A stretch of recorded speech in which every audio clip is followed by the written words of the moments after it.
first, the 9 o'clock news with Peter Woods.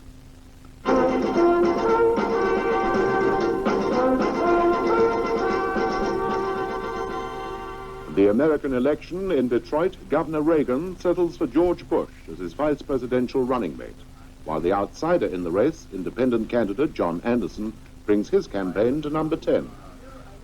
General Rawls is retiring from his command of the Zimbabwe forces, and it's a blow to white morale there. An MP's report leads to fresh talks to try to save the Proms. Rain drenches the first day of the Open, which suits the home-based players fine. Good evening. Mr. Ronald Reagan, the Republican choice to run for President of the United States, will be making his acceptance speech in a few hours' time at the party convention in Detroit. And while the party workers await that, they're still trying to puzzle out how his choice of running mate, George Bush, will affect the Republican campaign and their chances of success. The convention yesterday had believed that a deal had been worked out with former President Ford, that he'd team up with Mr. Reagan to provide a winning combination. But that fell apart in the bargaining outside the convention hall. From Detroit, Martin Bell. They said it would be a dull convention, and last night they were wrong. It wasn't dull for Mrs. Nancy Reagan, who appeared in the Joe Louis Arena and disappeared almost at once. She was helped back up, though. It wasn't dull for Mr. Reagan's daughter, Maureen.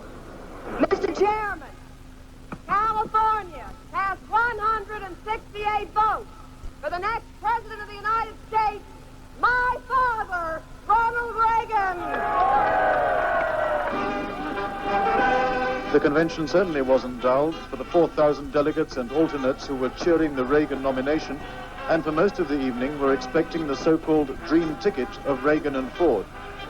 And it wasn't dull for George Bush, who at the time he came on to deliver a routine speech seemed set for a return to private life.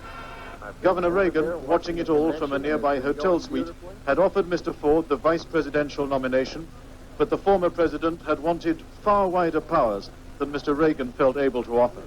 Because I think a vice president could, with my background, my experience, have been more than the traditional responsibilities of a vice president. The negotiation ran out of time and out of scope for compromise, and Governor Reagan left for the convention hall to announce a candidate for vice president who wouldn't be a kind of co-president and a name that wasn't Mr. Ford's.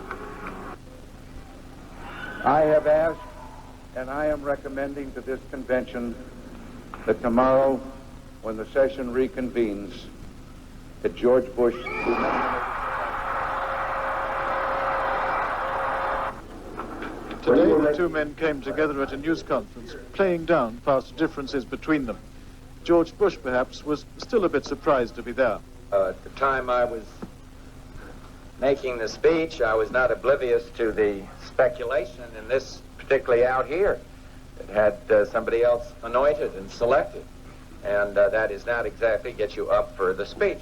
But it went all right, and Governor Reagan very courteously called me when he made a decision. Politically, the team is a strong one because of George Bush's proven vote-getting ability in the industrial Northeast.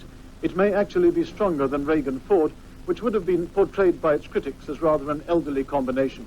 What could have done the party some damage, though, is the way the arrangement was arrived at.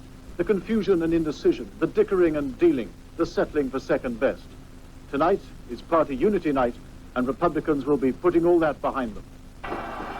In some ways, it'll be a repeat of last night, another broth of bands and banners and balloons. But now the important decisions have been taken.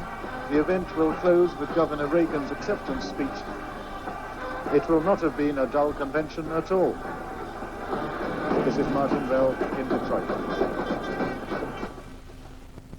While the Republicans have been involved in the frenzy of their convention choosing a team to run against President Carter, the White House incumbent himself has been spending a few days at his home state of Georgia fishing. But he took time off that today to telephone Mr. Reagan to congratulate him and challenge him to a series of debates in various parts of the United States.